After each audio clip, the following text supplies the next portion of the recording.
افغانانو سره د پاکستان منافقت او دوه مخي نړیوالو ته وایي یوه میاشت وخت مو ورکړی خو د کډوالو شړلو ته یې کش ورکړی.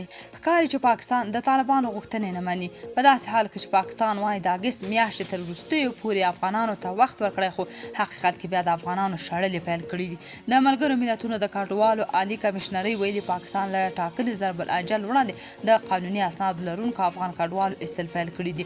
د دې ادارې په وینا دغه اقدام چې ښایي تر 1 میلیون ډیر افغانان اغیزمن کړي له نړیوالو قوانینو ښکاره سرغړونه ده.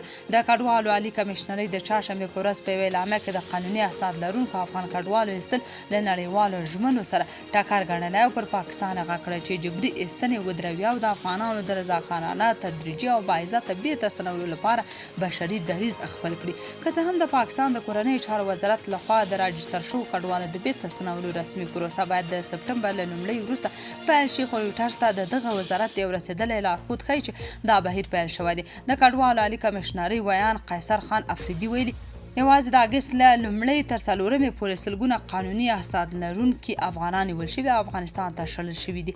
د پاکستان د کورنیو چارو وزارت په دې تړاو د رویټرز پوښتنو ته ځواب نه دی ویلی. د ملګرو ملتونو د شمیرو له مخې شاوخوا 1.3 میلیونه افغانان د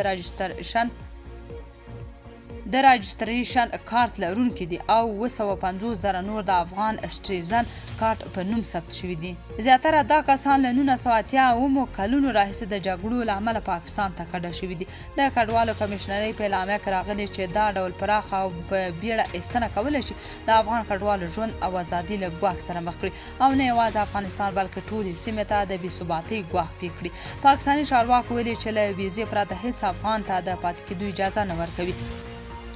تاسو په دې اړه څه نظر لرئ؟ کمنټ کې شریک او چینل هم سبسکرایب کړئ.